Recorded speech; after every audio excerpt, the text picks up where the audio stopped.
Great morning, great afternoon, great evening, wherever this conversation finds you. I am Travis Gray, and today we are transforming with our guest, Reverend Rasheryl McCreary. Rasheryl is a personal brand strategist, certified leadership coach. She has coached and trained thousands of leaders at Fortune 500 companies, government agencies, top business universities, Harvard, Columbia. She is the CEO and founder of TAO Leadership Development, the art of, award-winning speaker, professional acting, producer, founding executive director of a nonprofit organization, and so much more. Reverend McCreary is the newly appointed senior minister of the Center for Spiritual Living at San Jose, California. Hello, Rasheryl. Hello.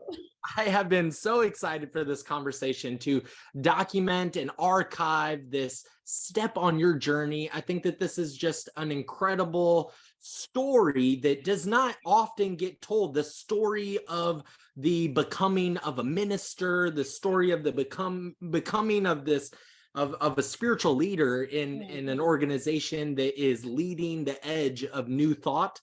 What are these moments like in your life? Thank you so much, first of all, Travis, for having me. I am thrilled to be here. And so I just thank you so much for the warm welcome and that amazing introductions. Thank you. Thank you. I am, the word that comes up right now is delirious. I am deliriously overwhelmed, right, with all that's happening. And this new role is wonderful. It is delicious. It is overwhelming. It is, it is like all the things, right? All the things. But ultimately, underneath it all, I am in my exact right place, doing exactly what my divine appointment is. And it's a beautiful thing. And it's a rich time. It is a rich, rich time of so much contact, so much input, so much energy, so much support, so many things that I'm holding that happen very quickly in taking over this role. So it's just a really rich, ripe, bountiful time. So that's sort of how I'm feeling. And I'm very energized by all of it. Yeah, I can only imagine all the information that is coming to you at once, but I cannot imagine a better person for this job. You are the right person for the right job. It's very courageous to take on all of this. And how do you deal with all that overwhelm, all of that sensory input, all of that information? Yes, that's a beautiful question. And, one of the things, so I have been a spiritual practitioner for 30 years. And what that means is I was licensed and trained and counseled and certified to provide spiritual counseling, prayer, that kind of thing. That's a 4-year course of study to get that certification. But I've had that since 1993. And I became a minister just in the last, I've studied to become a minister for a few years, but just got that certified in the last year. And so I'm sharing that to say, in my walk as a practitioner, what I know and what I do is spiritual practice. So that involves daily meditation, daily prayer, daily returning to first cause, daily returning to understanding that there's only one thing happening, that there's a power greater than me that I can use and that uses me. And so that is actually what helps me navigate through the massive amount of information and people and things coming at me, is that I have to every single day get back to center and recognize that there's something greater than me that is carrying me through this. And knows exactly what to do. Because if I take it on with my little S self, right? If I take this on in my little S self, I would blow a gasket, right? I'm going to burn out. But the more I'm aligned with my capital S self, right? The larger energy, and I allow that to operate through me, and I ride the wave of that, then I can handle all the things coming at me, because I don't want to say it's not quite detachment, but there is a way to walk through a lot and be in it, but not of it, right? To be in it, but also observing and witnessing what's happening in a way that conserves my energy. So I don't know if that's quite making sense, but that's the feel I have as I'm going through this time.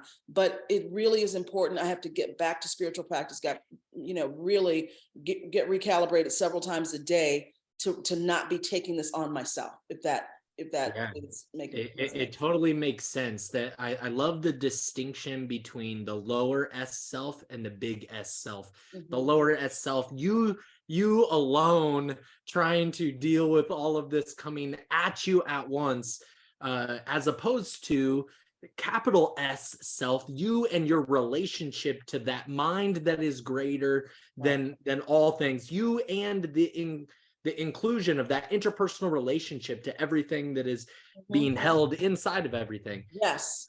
Yeah. It's beautiful. Yeah, yeah, and that is, and it's so interesting because even in my work as an executive leadership coach, for my clients, they are having the same experience generally, right? Typically, when I was working, I still have corporate clients, but typically they're either being promoted or they've just been promoted into large roles. I typically coached at the VP to C level in organizations. So these are folks who have considerable responsibility. They are the visionary leaders driving results for their organization, and and they get promoted or just in their job, they have a lot coming at them. And so that's one of the things I help them do is finding out, how do I navigate through this with emotional intelligence, with mindfulness, with clarity and calmness, and still be inspiring and energized, and how to navigate through that. So with my corporate clients, I'm not talking explicitly spiritual, Mhm. in explicitly spiritual terms, but I am certainly helping them with some of the techniques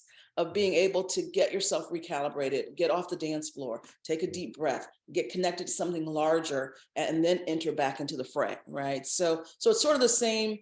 It's sort of the I sort of liken this to, if there was a dial, like a spiritual dial, right? So with my corporate clients, that dial is calibrated a little differently. And then when I'm at the Center for Spiritual Living San Jose, where I'm a minister, then that dial is dialed all the way up, because I can be fully in that spiritual conversation, right? So that's sort of how I think about that.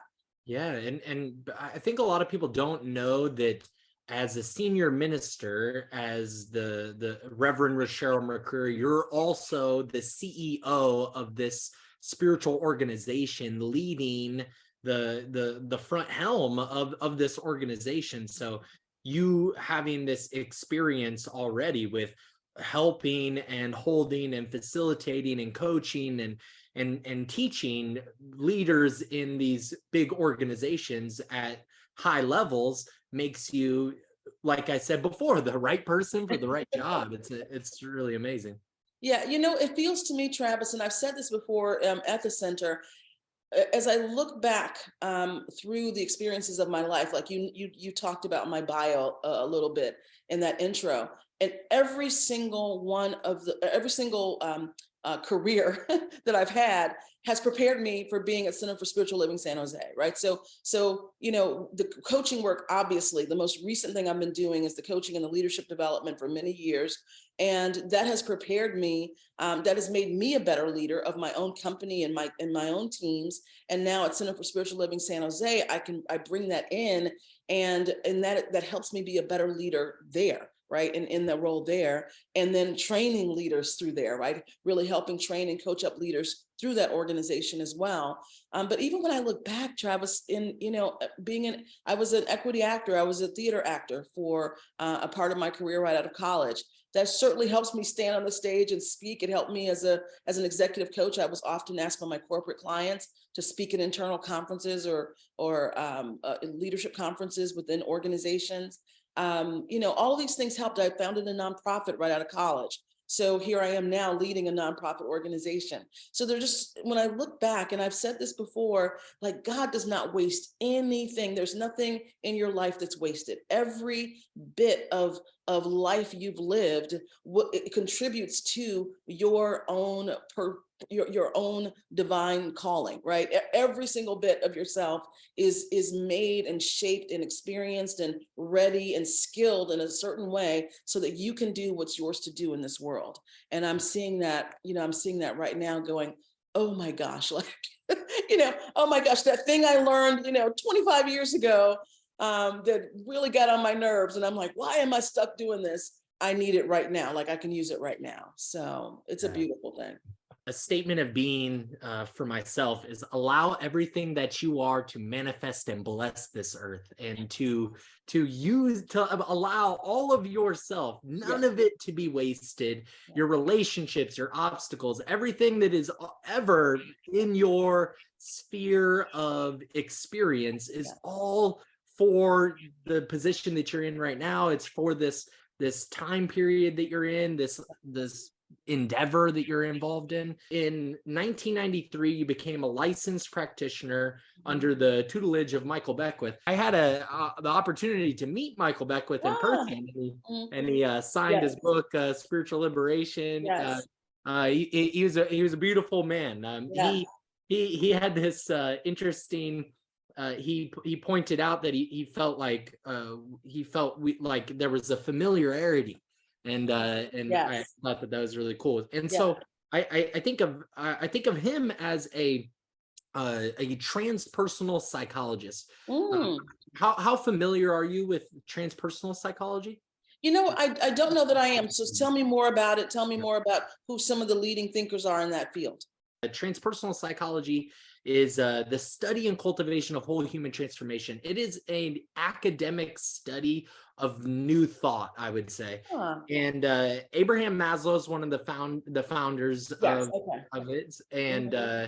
And so his studies in self-actualization, all of that, towards the end of his life, he teamed up with Stanislav Grof and another man that doesn't get named a lot, Anthony Sudich, to create this field of transpersonal psychology. But that word transpersonal is to move beyond the ego, move beyond the personal. So anything that it's synonymous with spiritual. So it's a spiritual psychologist, and then it becomes the science of mind. So this teaching is based in the work of Ernest Holmes. What was it like to be a practitioner under the tutelage of Michael Beckwith at Agape, and to graduate from ministerial school at the Holmes Institute in 2021? How was all of that training for you? Did you have some prior experience going into this teaching? Yes.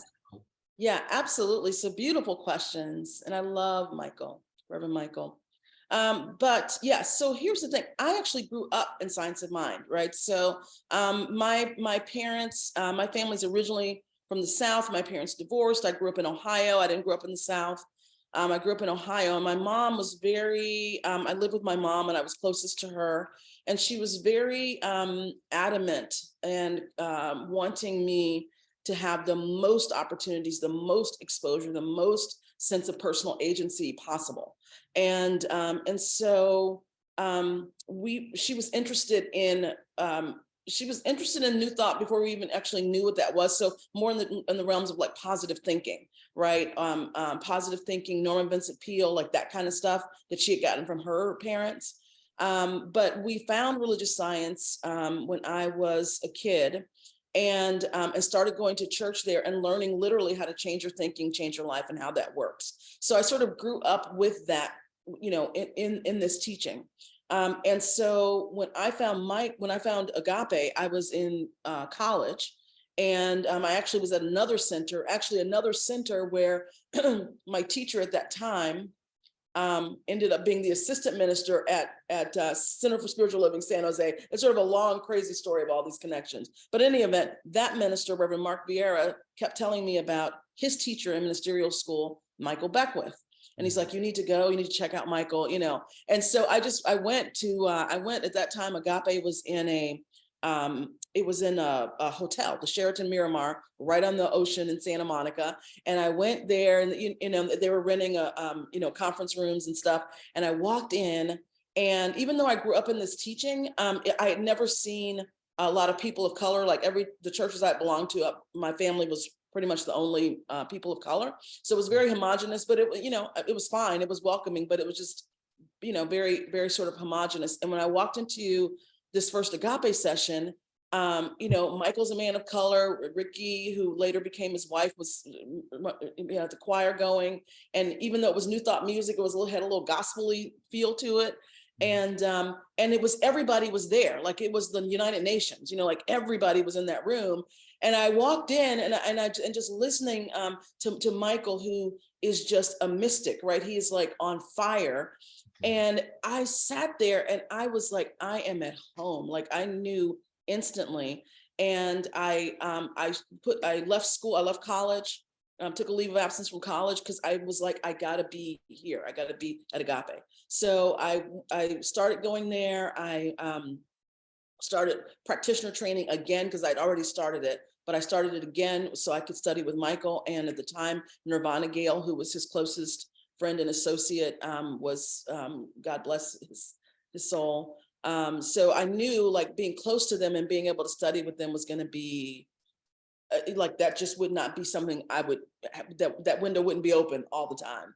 So I took time off of school and I studied with them, and it was an amazing journey. It was an amazing journey at a time when Agape was sort of small. They moved from the hotel to a place on Olympic Boulevard, and they were already outgrown that place when we moved in. I worked with Joan Stedman, who was one of the founders of Agape, Reverend Joan Stedman, who was one of the founders, and she started the One from the Heart department, which was the pastoral care. She led that department. So I worked with her a little bit in that. And I was at Agape for 5 years. So I finished my prac training. And Travis, I got to tell you, I thought I'd be there the rest of my life. I thought that I was like, I'm home.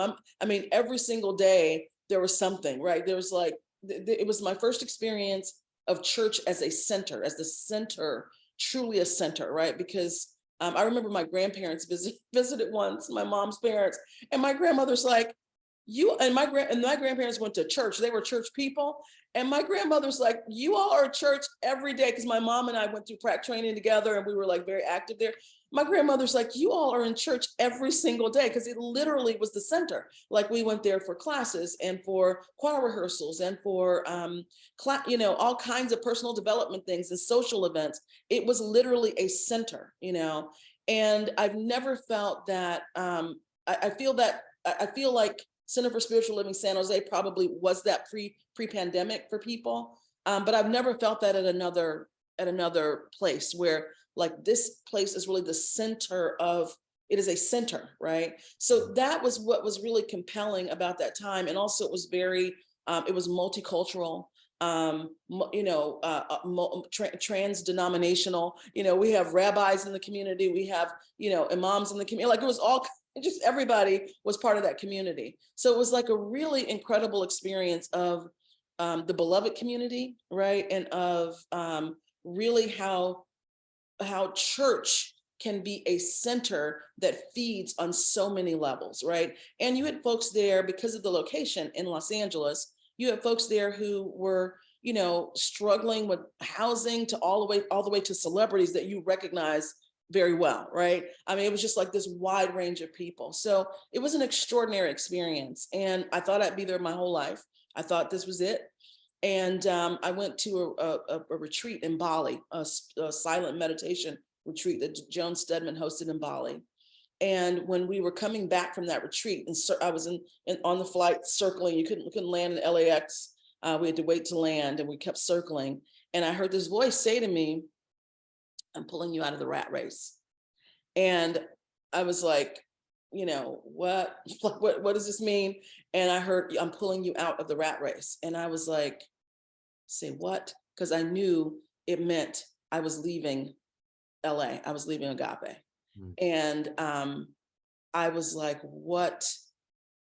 Why? Like, how could this even be like happening, right? So it was a difficult thing. I ended up leaving. I'll stop the story there, but I was at Agape for 5 years, which completely transformed my life, because the thing that Michael is really about is making sure you have the tools and that you understand that you are connected and made out of something greater than yourself, and you have access to it, and you don't need him. You don't need anyone else to have that connection with spirit, and that you have to practice. You have to do your spiritual practice. Like those are the things I really got from him, that he brought me home to myself as a young person, and he brought me to the power within myself, and the understanding that I didn't need another person.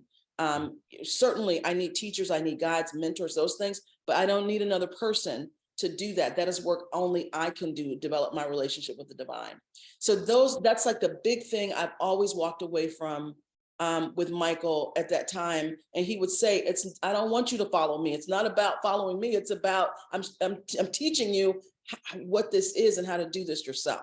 So that was that was like the big grand takeaway from that. But Michael has, other than my family, has been the single most impactful experience and person in my life, transformed my life totally. So that's amazing. So it was a diverse population. It was very active. This center, it was a center for spiritual living. Before they had that name. Yes. Before they had that name. Yes. And so it was Agape at that time also. Well, it was Agape Church of Religious Science. So Agape originally was part of the Religious Science churches system. It was there were two systems. So there are two categories, if you will. So there was United Church of Religious Science, and there was the Religious Science International. And so those two churches were religious science, but they were just different sort of factions for historical reasons. And then they did a merger in I can't remember what year. I think the merger was officially in like 2010, 2011, something like that. And it became Centers for Spiritual Living. So RSI and United Church combined to one religious science organization, and they named it Center for Spiritual Living. And if I'm not mistaken, I think Michael may have helped come up with that name. I'm not sure. I don't know. I was not there. This is what I've heard later. But the point is that Agape ended up leaving the organization. So they're an independent church now. They're not a part of CSL. But my experience of a Center for Spiritual Living was from Agape. Yeah. Like it literally living that out, that is exactly what that was, even though they're not inside the organization at this point. Yeah, and that is what you are here to do with the Center for Spiritual Living in San Jose, to make it a diverse, active community, full of all of the opportunity, taking advantage of all the opportunities that this community has to provide, this space has to provide. So you have been able to execute on so many visions in your life. How does that happen? How does one, because it's one thing to sit and I know you have a big, bold vision workshop coming up at the beginning. Is it the 30th? Yeah, starts next week on the Monday. 30th of January on Monday. So I know you have that coming up, and it's a beautiful thing. It's an important practice to have that vision, but how does one execute on the vision? Yes, beautiful. So, here's the thing that I have discovered. So one of the things I learned from Michael was visioning, which is this process of opening yourself to the divine vision, right? Because there's a knowing that there is a divine idea, that there is a divine design, there is a divine blueprint. And so opening yourself to that as a way to birth into the physical your business or your relationship or your life or your center, right, or your church, in a way that's really sustainable because it's coming from on high, right? Versus sometimes what we can do is we build things. If we build things only on our own knowing, right, that's a house built on sand because it's only on our own knowing. We cannot know a pandemic is coming, right? We cannot know what the next thing is going to be. So if it's built only on your own knowing, then that is not sustainable. When you open yourself up to the divine idea, it is sustainable because every divine idea has its own ability to sustain itself there, right? So that's the first place you start, is like, what is the vision? And then what happens is once you tap into that vision and you get a sense of it, and then you can use visualization as well to like really sort of get yourself in the feeling and the seeing and the feeling and the being and the experiencing of the thing, right? That's going to propel you forward into execution. You have no choice but to execute because you're going to, it's going to move you, right? Ideas will come to you, wake up, ideas will come to you, get a download about something. Oh, I just talked to this person. Events begin to synchronize where it's like, oh, the very person I need for this or that or whatever is right there, right? You will begin to execute because that vision, when it really takes hold, propels you forward. You cannot be still. You cannot not execute. So it's more of an organic process. how you execute on the vision, and then of course the human tools that we have at our disposal. Like, so I'm very much having a vision of what Center for Spiritual Living San Jose can be. And it requires now, like, okay, so what's the strategy for that, right? Like, so here's the vision. So what's the architecture that's going to get us from where we are now to where we're going, right? So that becomes part of the next steps. And then from that strategy, okay, what are the tactical steps? Who are the team members? What needs to happen to actually get boots on the ground and deploy that, right? So it feels to me like the execution pieces of this and other things I've done starts very much in the invisible, right? And then and then you get that download and it comes into the visible, and then you begin to lay out in the visible and the way, the ways that we operate on this plane, on this in this dimension. We have to then put pen to paper and feet to ground and get to work. And so that's how things get walked out. So hopefully I answered your question on how to execute. Yeah, no, you did. I guess the kind of three words coming to mind are patience, faith, and action.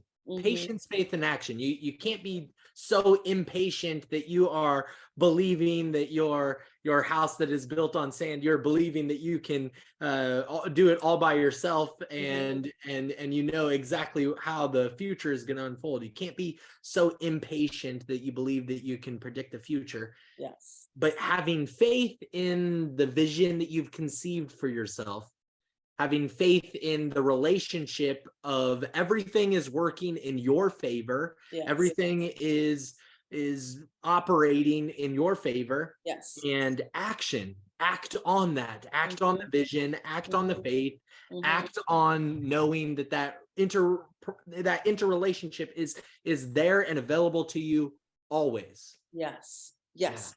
Yeah. Absolutely. I mean, I love how you just said that. I love that. Faith, patience, action. Patience, faith, action, right? And that's exactly it. They're so interrelated because, as you're describing, so frequently, this is what I see. And even now, people are excited. People are really excited at the center, at CSL San Jose. And so there are people who want to jump into action. It's like, oh, I want to do this. I want to do that. because they're excited, right? And the thing is, the organization's not ready yet. There's some stuff we got to do first before we can do some of these other things. And so it really requires that slow your roll, right? Just take a deep breath, calm down, and really tapping into trusting the process, right? The faith that you talked about, really trusting the process is unfolding and there's a time and a place for everything. But that energy to want to run out and do something and run out and fix something and run out and do something. That is the energy that's built on actually it's excited, but it's also built on fear. Like, oh, okay. Like we gotta do this, we gotta hurry up. And it's like, no. It's good. We're okay. We're doing just fine. Just trust the process, have faith in that everything is working out together. So I love how you put that. Absolutely. Yeah, it's the personal way, the egoic way to we would all of our egos would love for the Center for Spiritual Living San Jose tomorrow to be full day in, day out, and full of activities, full of social events and connecting and giving and all of those things. But that is our personal. It's interesting that it is based in fear. Like, if it doesn't happen right now, will it happen? Right. Well, it will happen, but please slow your roll, take a deep breath. Definitely. Well, it's one of those things, Travis, as you were explaining this, as you were just saying that, it reminds me of how when a business tries to grow too fast, it collapses, right? And I just had this thought of, I don't know if this still happens, but I remember back in the day when Oprah Winfrey had her TV show and she would do her favorite things for Christmas, like her favorite things list for Christmas. And there would be stories of some of the places where she would say, this is one of my favorite things. Their business would collapse because all of a sudden the demand would be so great for them. And they weren't ready for it, right? They folks had to learn, or even this has happened with Shark Tank people, right? It's all of a sudden the demand because of that exposure and that excitement about it gets so great that it overwhelms the structure of the organization, which was not ready for that level of influx, right? And so this happens in other ways too, but those just stand out for me. And so one of the things you know from business is you've got to be structured to scale, right? And you've got to invest time in creating the proper foundation and the proper systems and the proper human resources to scale. Because if you happen to, do something like The Secret, like I remember when Reverend Michael was on The Secret, and that like catapulted him to sort of mainstream awareness. I remember I wasn't at Agape at the time, but I remember hearing that their website, this was like, The Secret was like 20 years ago, but their website got like 1 million hits, like within, a day or something. I think actually he was on Oprah. So I think The Secret had come out, then they had people from The Secret on Oprah. They had like it crashed the website, right? Because they weren't ready for that traffic. They weren't ready for that. They had no idea that was going to happen. And so sort of the same thing, I feel it's just a business principle, right? Just it's a life principle. Your structures have got to be ready for what your vision is. Right. And what you're praying for. You're praying for a great relationship. You want this incredible relationship, your soulmate, your twin flame, the person that's made for you and your life. Are you ready for that? Like, are your structures in place for that person to appear? Because if not, and that person's there, you will not be able to sustain that or be ready for that. So it's sort of the same spiritual principle about all things, right? Yeah, that's a great example with relationships. And I think that these days, millennials or what have you, like people are looking to social media and they're looking to these different ways to go viral, and they would not be prepared to get 1 million eyes on them. And it's very similar to all of the tragic stories of people winning the lottery. Yes. Before they are prepared to handle that sort of that amount of resource. They just drowned themselves in it. Yes. There's a statement: the consciousness that obtains sustains.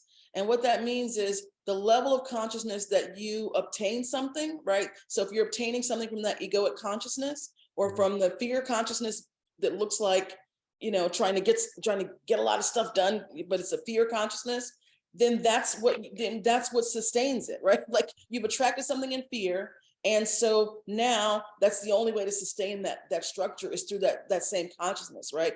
And if you obtain through the consciousness, a higher consciousness, a God-based consciousness of faith and of knowing the divine presence as yourself, you obtain it that way. It's a sustainable way, right? Because the God is infinite. That power within you is infinite. It is infinitely intelligent. So that's the consciousness with which you built something. That's how it will be sustained, right? So it's really important how we approach things. And so, back to one of the questions you asked me before, which is like all this stuff is coming at me now at the center, and how am I dealing with that? And a lot of people have ideas of like what they want to do. And I'm very aware that we are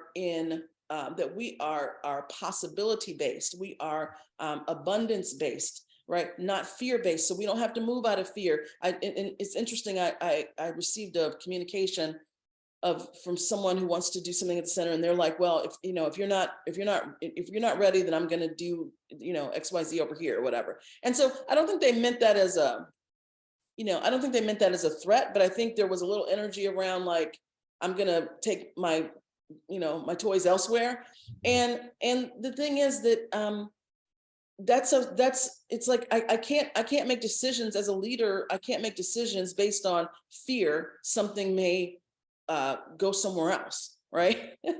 I can't make decisions based on that. I have to go, well, you know what, this is not a good time for us to do this. And so absolutely share your gifts elsewhere, right? Because what I know is that if that offering is in alignment with our divine design, it'll come back, it'll be there. And if it's not in alignment, it will go away. But I'm very certain about that, right? So some of the things are like, don't, I can't make decisions out of fear Because right now what we're doing is we have a great foundation. I mean, David Bruner and the folks who've come before have built this incredible foundation. So we have a very wonderful, solid foundation. And now what we're doing is building upon that, the systems and the processes we need to move from this point right here forward, right? And so that's what our time right now is about. And then there will come a time where there will be like a wonderful explosion of like, oh, people are aware of us, and now they're coming, and we'll be ready for that. Yeah. I love your approach. Like I said before, I'll say it again, you are the right person for the right job. I like that your approach is spiritually pragmatic. The even in transpersonal psychology, and this is a field of spiritual studies, but people can become a little too outside of themselves and not bringing it into your experience. And that's fundamentally what are we doing with this relationship to a greater mind? We are improving our life. We're changing our lives by changing our mind. And so being able to be pragmatic about all of that is highly, it's needed. It's needed to support and sustain and create a really beautiful community. And as you had said recently over this past Sunday, that communities are suffering right now. We need more communities, but a spiritual community needs to also be grounded in a practical way of going about these incredible endeavors to give and grow and all of those things. Yeah, you're absolutely right. And I think one of the things, because I have lived this so long, literally lived it, and I put the principles and practices I put to work in my life. Yeah. So it's not an intellectual understanding at this point. It's a lived understanding for me of what this is all about. And it's so interesting, because when I'm creating my talks, I'm like, I need to pull some quotes from like Ernest Holmes, I need to pull some quotes, because at this point, I can't quote Ernest Holmes or anyone else chapter and verse, but I can tell you how to live this stuff, right? Because that's just, I'm living this every day, like in my business. I'm working my way through this. I've had a practitioner for 30 years, that I don't work with all the time now, but certainly someone I can call who helps get me back to center, and has known me over a long time to help get me calibrated when I do need that support. So this is very much around, I mean, in my practice, even in how I facilitate and design corporate training programs, it's very experiential, right? Because an intellectual, what I know from being an actor is, you need to have that script in your bones. It's called in your bones. That's what we call it in theater. It has to be in your bones in order for you to give a performance that is authentic and real, right? You can't have just a head understanding. You can't just have a light understanding of it. It has to be in your bones for it to then come alive. And I've always applied that to other things. Like even when I moved to, doing corporate training, one of the reasons I sparked was because I would design experiential. This is not a class where we're going to sit here and read a bunch of stuff. Let's play it out, right? If you're working on, your intercommunication skills, let's role play it, right? And then you learn by doing it. And it's the same thing in our spiritual community. Is we learn by walking through this and applying what we know. Right. So even in my workshop, my Big Bold Vision workshop, or my Manifest More Money workshop, there is no text, because there's specific things that we're going to talk about. I'll talk about concepts, and then you apply those concepts, change your life in 5 weeks, right? I have people from my Manifest More Money class. I still get emails of people like, oh my God, this happened, that happened. I got to raise this. It's because this is not an intellectual class. This is an experiential class. Come in and change your life. You can change your life in 5 weeks. And so that's the way I work all this, is like, I'm gonna talk a little bit about it from the pulpit or wherever, right? But the real deal is you got to walk it out in your life. What are you doing in your relationship right now? What are you doing with your kids? right? What are you doing with that person that you're having conflict with at work? How are you applying? Because what we're talking about at the center is not separate. It's at the center of your life. It's not separate once you go into work, right? So to me, that's how I walk. It's Yeah. not perfect. I'm not perfect. I'll share it with you all, right? I fail, I fall, I'll make mistakes, we all do, but it's then how do we respond? What's the response to that? How are we getting up from that? How are we cleaning up messes that we make with other people, using these tools? So that's what I feel like at the center for me is important to help people get this in their bones, in their life, so that you can then, you can navigate through whatever happens from that point, right? Another pandemic, okay, let's go, right? Right, let's just keep going. So that's sort of how I think about that, Travis. Yeah, you're not just it's one thing to read the sermon, it's another thing to speak the sermon, but to be the teaching, that's another level. To have it in your bones, to have lived it as much experience as you've been able to incur over the course of your career, you've been able to be the vision that you have seen, that you have envisioned for yourself, and continued to work on that vision, and continue to see it and continue to be it more and more every day. It's wonderful. Thank you so much. We're so lucky to have you at the Center for Spiritual Living San Jose. Very, very blessed, very appreciative, all of those things. So I think that that was all the questions that I had for you today. I want everybody to recognize how powerful Rasheryl is, how powerful this whole idea of new thought, the science of mind, this whole teaching. It's the most transpersonal psychology aligned teaching that I have come across. Transpersonal psychology is very cross-religious, and my experience from day one of entering the church of the Center for Spiritual Living San Jose, it has always been multi-religious. It's so diverse, not turning away anybody, but inclusive. And it just the most transpersonal psychology value aligned teaching that I've ever come across. And there is so much, there's so much to be said, there's so much to be lived in this, and it's really valuable. So there is the Big Bold Vision workshop that is coming up January 30th. You can register at CSLSJ.org. And is there anything else for Cheryl? I just would say, if you want to transform your life, if you want to jumpstart your year, have the best life ever this year, the best experience this year, and to really get a sense of your vision and where you're going, and create vision boards in a whole different way and learn some new techniques, then be in this class, because we are going to use this as a propeller into our year and a propeller into the rest of our lives. So this is the good time to get on board, get yourself in that vortex of what we'll be doing, and really get ready to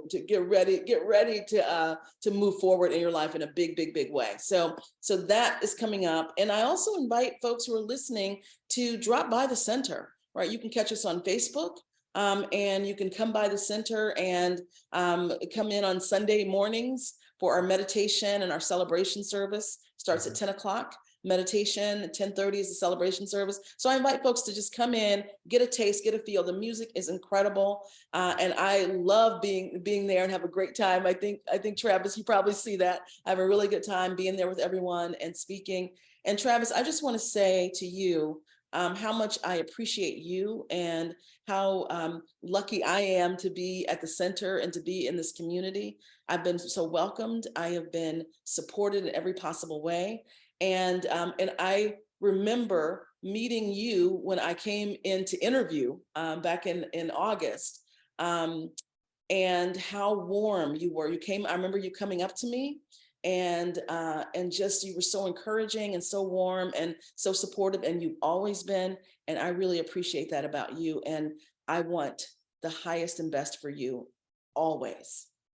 Thank you so much. Yeah, it's just, I'm so inspired by the journey that you're on, and this beginning of a new chapter in your life. Thank you so much for this conversation. It was wonderful. I just want to echo that you can all check out the Sunday sermons every Sunday on Facebook. It's live streamed. The music is incredible, so you have to come in person to experience that music live. And check out that Big Bold Vision workshop. Thank you so much, Rasheryl. I appreciate it. Thank you so much. Namaste, my friend. Wow, I just got done re-listening to my conversation with Reverend Rasheryl McCreary of the Center for Spiritual Living, San Jose. If you've ever been interested in revealing your intended vision, which is all of us, Reverend Rasheryl McCreary is a woman who knows how to help you reveal your intended vision. Check out our conversation, comment, like, share, subscribe, and check out the rest of the amazing conversations that I'm having with spiritual professionals all the time. Thank you.